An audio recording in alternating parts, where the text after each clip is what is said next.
Hey, good afternoon. I'm Ken Brown. It's April 18th, 2023. And we're here with Local Sports Wrap Up. I got my good buddy, Frank the Tank. Frank, what's going on? It's great to be back once again. Yeah, Another man. week.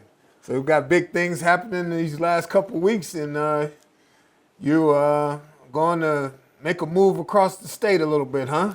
Yeah, I'm going to be leaving the News Herald after 10 years. I'm going to be headed out to Grand Rapids. I took a job with UFCW 951. That's the union. It's a union that represents commercial and food workers. Okay. So I'm going to be doing communications for them. I'll be leaving the Downriver area in a few weeks. It's going to be tough. I'm going to miss all you guys. No, man, we'll miss you. And I know the News Herald will miss you. I don't know what they're going to do, but my whole time here downriver, I've been reading you, and it's been 10 years. Actually, I've been here 10 years, and we're going to miss you, Frank. I mean, and you're always welcome here. Know that. I appreciate it. Hopefully, we'll steal one more week out of you. But there's a lot of positive things going on, and we wish you nothing but luck going Grand Rapids. And if you need me, let me know. I was on the west side of the state for probably 7 years. I went to Fair State that way. Okay. And maybe 6 years. Anyway, it was a good time. But we get back into it a little bit. We had one of the great softball games in the state, in this area this last week. We did the build-up last week here. It was Allen Park versus Woodhaven. And we talked about how it was going to be a good game, and we were ready to see what Sizemore had to offer. And how did it go? Yeah, that game lived up to the hype. That game we had, they were scoreless.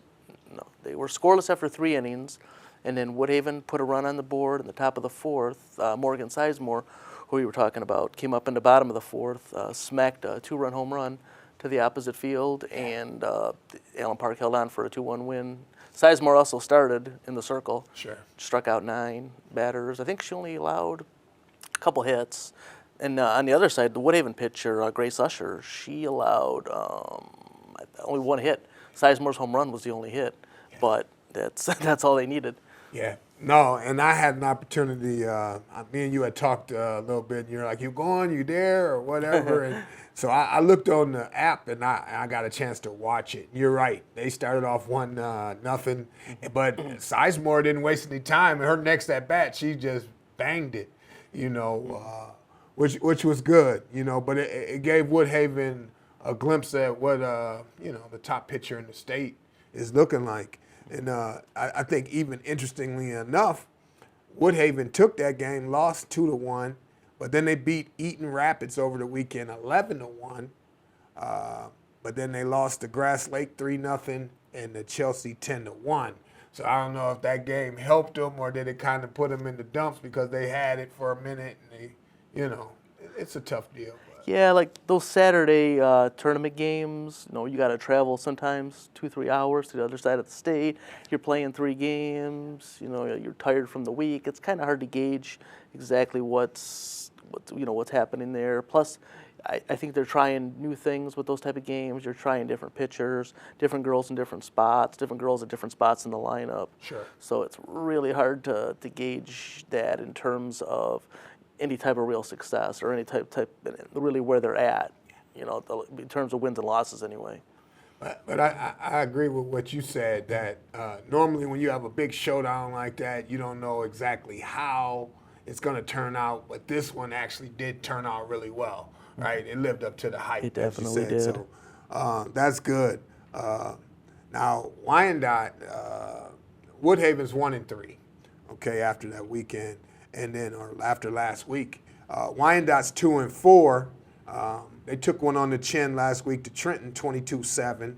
And then they played St. Mary's Catholic Central and lost 8-6. But then they got back off the snide and they beat Melvindale 14-8. So they're kind of coming into this week with some momentum because they did get a dub the last time out. It'd be interesting to see how they size up. How they live up to Woodhaven. I can't wait to see how that game turns out for Wyandotte. That should be interesting. Wyandott's got their freshman pitcher over there. Sure. Throwing fireballs. Yeah. So that's going to be pretty good. And Woodhaven's actually not done. Woodhaven has to play Trenton this week too. So Woodhaven's we got another big showdown coming up this week. And it doesn't get any easier. We talked about it a little bit. Trenton beat Wyandotte 22-7. Trenton's 3-1 right now as well. But they also beat Carlson 6-3. And then they were scheduled to play Taylor today. I don't know if those games will jump off because it's kind of nasty out there right now. So Trenton looks like in the first place as we go into this week. As far as for softball. I think that baseball, may have took a small backseat to the Allen Park game, but baseball has been up and at 'em as well right now. Yes. It's been going. What have you seen downriver that kind of excites you about baseball this year? Actually, we had a bit of an upset on Friday. Allen Park and Woodhaven played in baseball the day after they played in softball, and Allen Park won that game 6-1. Oh. Now, Allen Park was the underdog in that game. Woodhaven is the reigning champ. I believe I don't know where they're at in the state rankings, but I know they're in the state rankings there in Division I.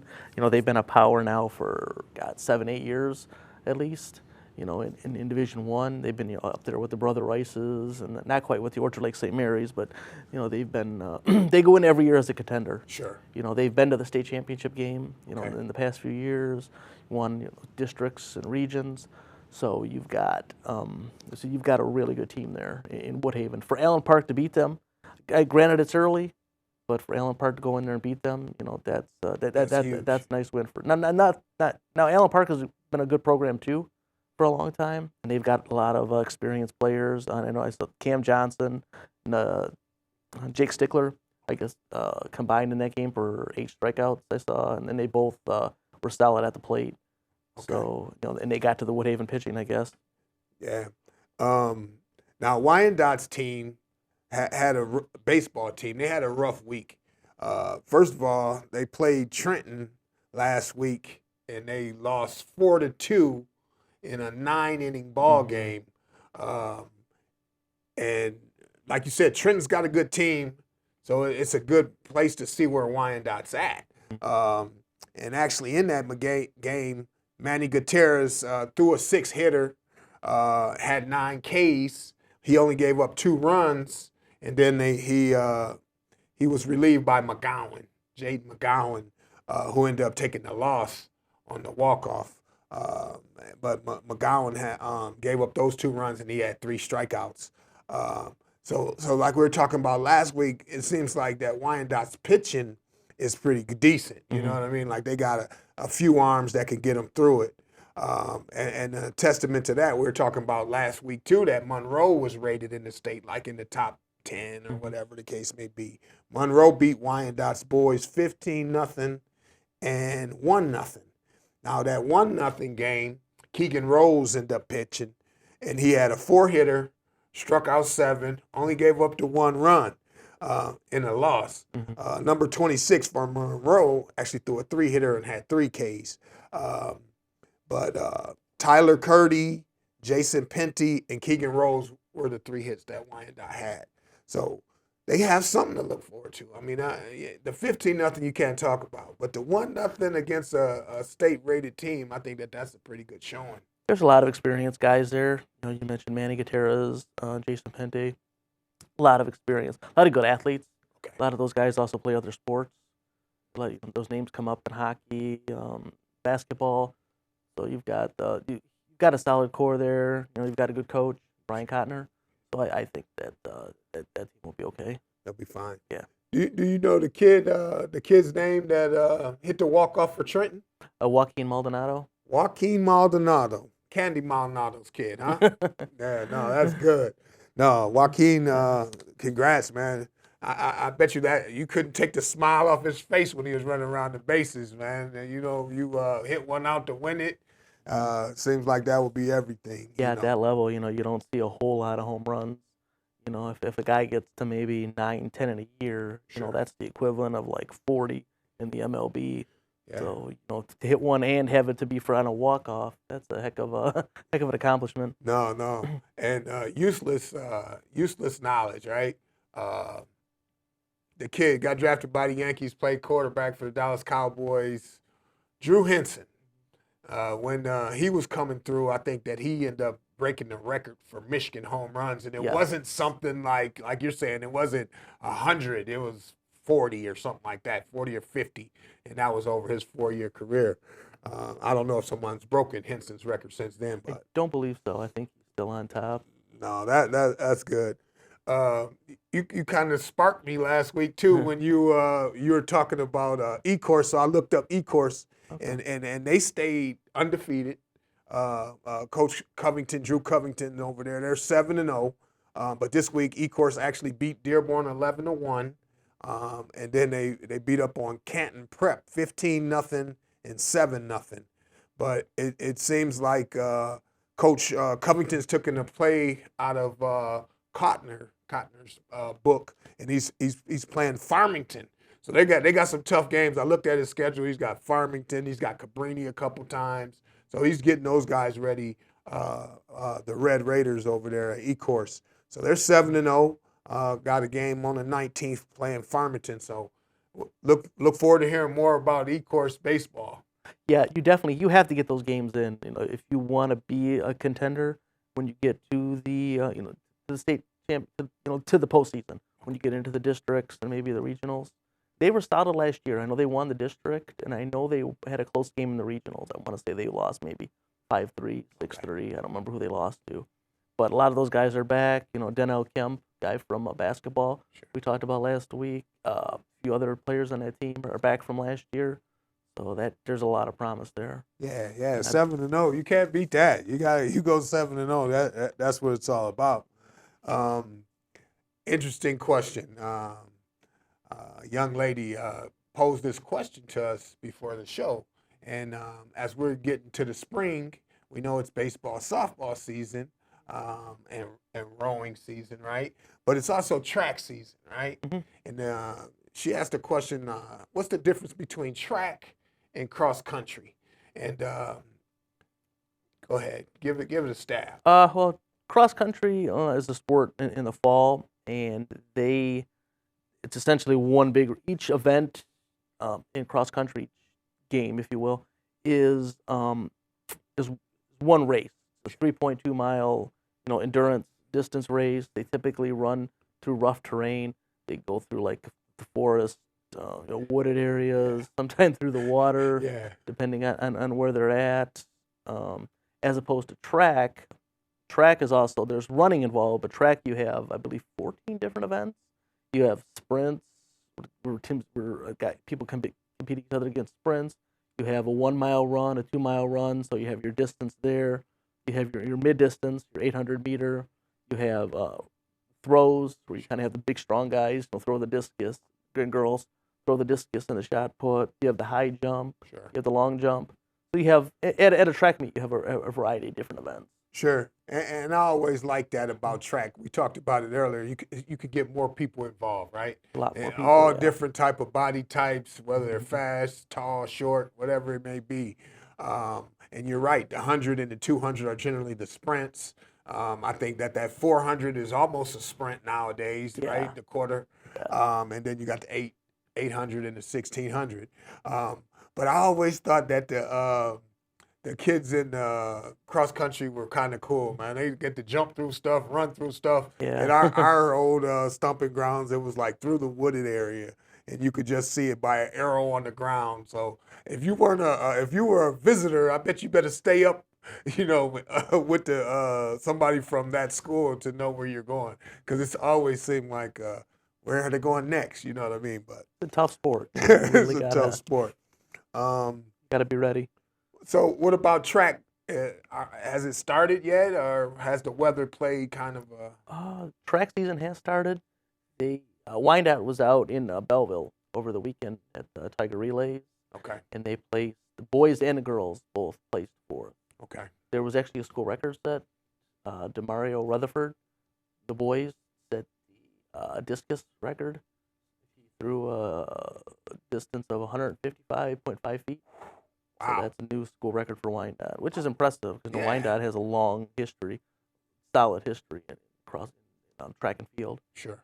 So he's gonna have his name up on the record, Yeah. up on the record board now. Yeah, and I always liked it. Even when we had an opportunity to go do the basketball game there, I always thought it was cool that they put that on the wall at the school. Yeah. And then they let everybody know whose record that is. And so congratulations to Demario for getting his name up on the wall. And then the Tiger relays, I'm sure the boys, Belleville won first place, and then Wyandotte did do well by placing and coming in fourth. Right. But then the girls came in fourth, and Tecumseh won those Right. relay. I Right. mean, that the girls' side of it. So that's a strong school. They're there every year. Yeah, and I think the interesting thing about track is that by it being so diverse and so many different events, you can, if I can just have a good core of distance runners, then I can still be good because I'm going to get my points from that angle. I don't have to just have just sprinters. I can have a variety of different people that can help me, or maybe the what they call that, the shot putters, or The throws, yeah. the throws, or in the pit, or the long jump. Maybe that's where my strength is. Right, my strength doesn't have to be in running for us still to be competitive. Right. So I like how they mix that up. We ran through this stuff pretty quick there. So we got track, and you talked about the end of the month, something happening. There's going to be the huge event. You talked about the history that Wyandotte has. It's actually going to be 100 years that the school has been open this year, and with that, they're doing some a rowing piece this weekend. What do you know about it? Well, the Two weekends. Go ahead. Well, the rowing is we'll have the Hebda Cup. That'll be the last the last Saturday of the month. It'll be the 29th. Yeah. And I believe they're around. I don't remember what year this is now. I believe they're coming up on 60. Okay. 65 years. I apologize. I should know that, but I don't. But you have, I think you have 8 crews, I believe, now in the Downriver area, and that Hebda Cup just features the local crews. Okay. You have Wyandotte, Trenton, Southgate, Gibraltar, Carlson, Dearborn Heights, Crestwood, Girls Eel. So all of those schools compete, and you have different. With rowing, it's the same. It's the same distance in terms of the track. They go out behind the boat club. Sure. Wyandotte on the Detroit River. I believe they start down around the Girls Eel Bridge, or the Free Bridge, and then they come back this way, and then they end back behind the boat club, back behind the northern tip of Girls Eel, Sure. Girls Eel Island there, and you have a variety of different boats. You have the 8-man. You have your girls novice 8. You have your 4, the quad. You have your single. So you have a variety of different people in different boats. Gotcha. That's what's kind of cool to me about rowing. Yeah. My first time even seeing rowing is once I moved here, and high school rowing. Mm-hmm. It was the first time that I saw that. Of course, I've seen some different stuff on ESPN or whatever the case may be, but the dedication. Those kids are up early. It's crack of dawn. Yes. We're watching the sunrise, and you're seeing that little boat out there the first time I seen it. And then when Jet Set, and I started doing the show with Marty, we talked about, we had a guy in here, and he talked to us about how expensive those boats are. Yeah. Those boats are $20-something thousand. So you see why not a lot of schools have the resources to do that. Mm-hmm. So I always thought it was cool that Wyandotte actually had it, and they continued it. And we talked about the HEPA Cup. I'm sure that's what led to this. So I think it's going to be an exciting time. I know they said there's going to be a celebration of 100 years for the school, and then how many every years that the HEPA Cup's been around. So no, who normally is good in rowing around here? Do you have any clue? Wyandotte's usually pretty good. Okay. Wyandotte usually has a solid team. trying to Trenton has actually only had a program now for about 7 years. Okay. Which is very young compared to a Wyandotte, which has been around for 60 years now. Yeah. You've had different teams pop up over different times. Carlson has improved. When I first started the Carlson program, it only had a few kids. Okay. They've added a lot more kids, and they've come on strong. So. Do you have And then Riverview. Riverview? Strong too. Riverview's good. Yeah. What about? Is it normally a football player that's doing? Is it a guy that plays football that's a rower, or is it a guy that's a tennis player that's a rower? Is it a wrestler that's a rower? I guess I'm just trying to think of the body type, or does it kind of vary? I think it's more your swimmer. Okay. Swimmer type guys, swimmer cross country Gotcha. type guys. I have seen the bigger football players out there. Okay. But it's typically your slender, because it matters how fast your boat goes, Right. probably based on the weight in the boat. Right. That would make sense. Right. No. So if you're not doing anything on the 29th, go down to the park, watch the HEPA Cup, and watch the rowing. These kids deserve our attention during this time.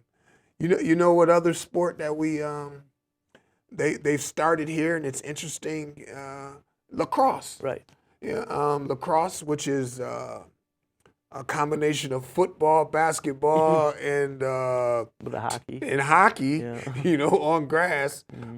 There's quite a few games going on with the lacrosse. Matter of fact, it was on Ann Arbor. Gabriel Richard actually beat Brighton 7-5. Grosse Ile beat Ann Arbor Green Hills 11-6, and then Livonia Stevenson beat Brighton 6-3. But today's games will be Allen Park versus Monroe St. Mary's Catholic Central, and then Riverview Gabriel Richard plays Detroit Cass Tech.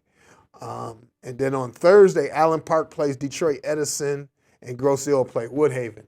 So the sport's growing, Yes. right? I would say maybe 6 years ago, I saw where my daughters, they had like introductory classes in Detroit PAL, where they would have kids go to these summer camps and they would do lacrosse. And I kind of seen the momentum.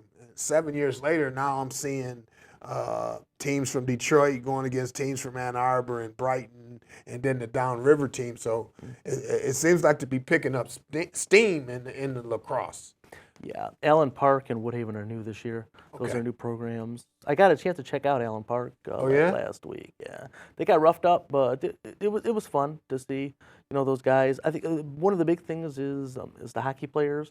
Kind of gives them something to do in the spring. The guys who maybe don't want to play baseball, they maybe don't want to join track. It gives them something to do. Something similar to hockey, as we said. You've got the stick in the ball. You got to be good with your hands. It's rough. It's a tough sport. You got a lot of banging around. So you went to the Allen Park game, right?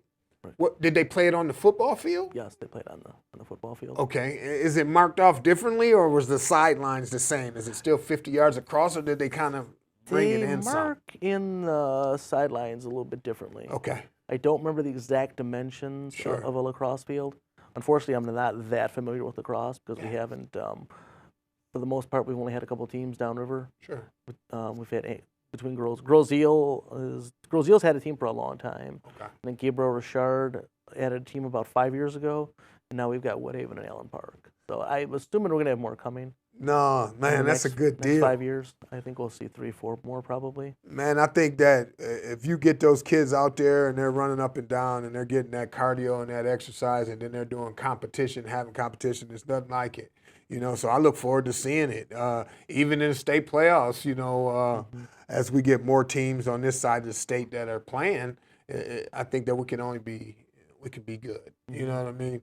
And I'm totally surprised. Now, Cass Tech is a huge school, as far as numbers, enrollment, but I wouldn't have thought that they would have a lacrosse team. So that's kind of cool, just to, muck it up a little bit.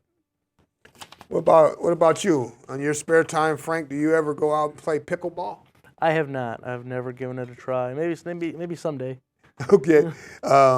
There's a guy that comes on the show. His name's Tom Snyder. He does a great job of teaching these different pickleball classes. Okay. And I've had an opportunity to just ride by the park and see these people out there playing. It's normally at FOP, but pickleball for 2023 is coming soon. All right, so if you want to learn to play, they do children's classes on Mondays, 5 to 6, and then they do the adult classes from 6 to 7 on Mondays, and it'll start May 1st. So right after you get your fix of rowing, jump in and you can get your pickleball game on. Me and Marty are supposed to challenge Tom to a game. So Tom, you better get ready because here we come. And that's at the Wyandotte Recreation Department? Yeah, it's through Wyandotte Rec Department, but the classes take place at FOP. And Monday through Friday, you could sign up at Wyandotte Rec, 8 a.m. to 4:30. Looks like the deadline to register will be April 28th. Okay. So, no, you got to check it out, man. It's kind of fun. It gives a older athlete an opportunity to maybe take on a younger athlete and give them the business. So similar to golf, right? You know, Levels the playing field a little bit. yeah, levels the playing field. But I've seen opportunities where you can smash people. You know, you know. So it looks like a fun time. What else? What about tennis? What do they got there? Tennis, we've actually got quite a few games that have been rained out because of that's a tough sport to be able to play in the rain. Sure. When you have the slick course, there, you know, the slick surface, so they have to be careful. Yeah, no, I've seen that. Like you said, the weather went from 80 to 40. You know, so it's terrible time for tennis. And I always thought that was the toughest part of the spring sports, just the beginning of it, Yes, right? it is. So once we get back to the 80, we'll be fine. You know, Frank, I'm gonna miss you, buddy. I can't. I hope you're here next week. You know, and but I'm proud of you. You know, for moving on, and it's brave of you to take a trek across the state. I appreciate it. You know, and know that you're always welcome here. And make sure if you got anything that you want to send us to talk about, you go to Local Sports Wrap Up and give us a shout. I think that we will be able to make that Wyandotte Braves Little League thing come true because my son's playing for the Wyandotte Braves, so I should be able to at least give a report on that. And then my daughter's playing softball, so we will have some rec scores sooner or later. Okay. But for those of you watching on television, thank you. We appreciate the time and have a great day.